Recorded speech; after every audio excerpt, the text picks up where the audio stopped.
নমস্কার সবাইকে। সবাই কেমন আছেন? আমি তৃষ্ণা আপনাদের জন্য নিয়ে আসছি নতুন একটা ভিডিও। অনেক দিন পর ভিডিও আপলোড করব, ভাবলাম করে দেখি যদি কোনো পরিবর্তন আসে আমার চ্যানেলে। তো যাই হোক, কড়াইতে তেল গরম করতে দিয়েছিলাম, এর মধ্যে দিয়ে দিলাম আমি রাঁধুনি ফোড়ন। রাঁধুনিটাকে খুব সুন্দর করে একটু হালকা ভেজে নেব।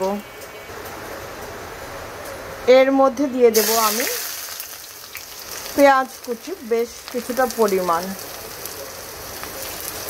পেঁয়াজটাকে একটু সুন্দর করে ভেজে নেব। তো চলো, তোমাদের কিন্তু এখনও বলিনি আমি কি রান্না করছি। চলো তোমাদের দেখাই, বলার থেকে আমার মনে হয় দেখানোটাই ভালো লাগবে।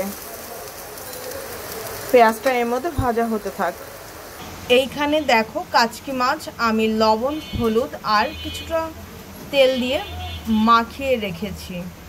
আর কাচকি মাছটা আমি রান্না করব শুধু আলু দিয়ে। তো আলুটা আমি ধুয়ে একটু জলের মধ্যে ভিজিয়ে রেখেছি যাতে কালো না হয়ে যায়।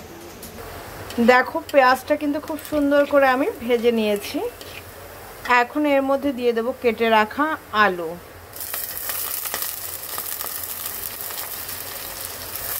এই আলুটা কিন্তু আমি কাটিনি, আমার মা কেটেছে, কারণ এত চিকন করে আমি জীবনেও কাটতে পারবো না। এবার মিক্স করে দেব।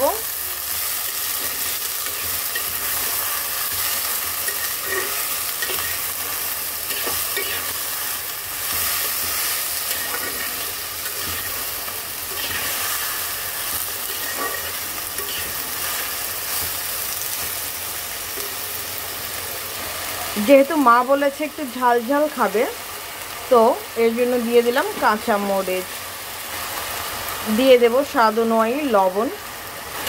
এইবার আবার মিক্স করে দেব। আলুটাকে কিন্তু খুব সুন্দর করে ভাজা ভাজা করতে হবে।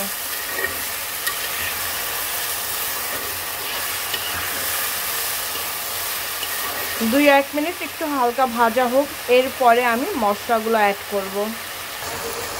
দিয়ে দেব এর মধ্যে 1 চা চামচ হলুদের গুঁড়া, দিয়ে দেব 1 চা চামচ ধনে গুঁড়া। আমি আর মশলা দেব না, এর মধ্যে মশলা কিন্তু দেওয়া হয়ে গেছে। এইবার সুন্দর করে মিক্সটা সুন্দর করতে হবে। আর আলুটাকে একটু সময় নিয়ে ভাজা ভাজা করতে হবে। সবজিটা ভাজা ভাজা না হলে কিন্তু ভালো লাগবে না। আর এখন আমি মিক্স করে দেওয়ার পরে আঁচটা মিডিয়ামে দিয়ে দেব। দেখো, খুব সুন্দর মতন মিক্স করা হয়ে গেছে।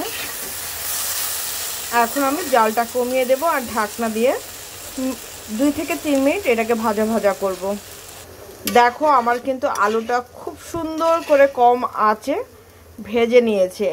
এখানে কিন্তু দেখো, একটা আলু কিন্তু পড়েনি। তো যখন ঠিক আলুটা এভাবে ভাজা ভাজা করা হয়ে যাবে, আমি মিনিমাম 7 থেকে 8 মিনিট খুব সময় নিয়ে আলুটা ভেজেছি। এখন এর মধ্যে দিয়ে দেব জল। আমি খুব বেশি জল দেব না, মানে মাছটা যেন সেদ্ধ হয় ঠিক ওইভাবেই আমি জলটা দেব।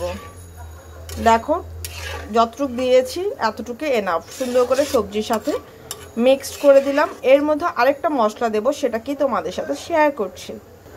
দিয়ে দেব 1 চা চামচ রাঁধুনি গুঁড়া। ফোড়নও দেব, আবার গুঁড়োও দিয়ে দিলাম। তোমাদের কাছে ব্লেন্ড করা না থাকলে তোমরা কিন্তু চাইলে এটাকে বেটেও দিতে পারো।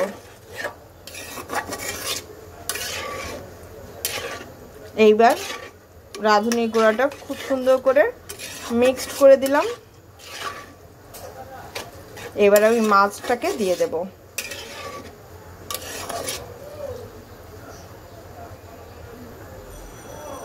এই আমি মাছটাকে দিয়ে দিলাম। মাছটাকে খুব সুন্দর করে ছড়িয়ে দিতে হবে কিন্তু। দেখো, এখন কিন্তু মাছটাকে আমি জাস্ট ছড়িয়ে দিলাম উপরে। এখন এটাকে নাড়বো না।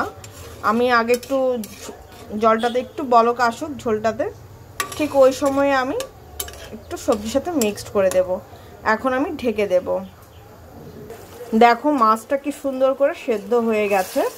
এখন আমি সব কিছু একসাথে সুন্দর করে মিক্সড করে দেব। খুব সুন্দর করে আলতোভাবে করতে হবে কিন্তু, তা না হলে কিন্তু কাসকি মাছটা ভেঙে, ছোট মাছ তো ভেঙে যাওয়ার সম্ভাবনা থাকে।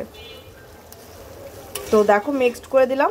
এখন এটাকে আরও 4 মিনিট তো না, মিনিমাম 5 থেকে 6 মিনিট এটাকে জাল করব। ঠিক যতটুকু জাল আঁচ আছে, খুব হাইও না লো না, মিডিয়াম একটা ফ্লেমে রাখতে হবে চুলার জালটা। তো চলো এখন এটাকে একটু হতে দেই। তো দেখো আমার কিন্তু কাচকি মাছটা রান্না হয়ে গেছে। এখন আমি এটাকে নামাবো। নামানোর পর তোমাদের সাথে ফাইনাল লুকটা শেয়ার করছি। তো এই হচ্ছে আমার কাচকি মাছের ফাইনাল লুক। কেমন হয়েছে সেটা কিন্তু অবশ্যই জানিও। তো আজকের জন্য এই পর্যন্ত। সবাই ভালো থেকে সুস্থ থেকো, আমার জন্য আশীর্বাদ করো আমি যেন ভালো থেকে সুস্থ থেকে তোমাদের জন্য নিত্য নতুন ভিডিও আনতে পারি। আর পুরো ভিডিওটা দেখার পর একটা লাইক বাটনে লাইক করতে কিন্তু ভুলো না প্লিজ।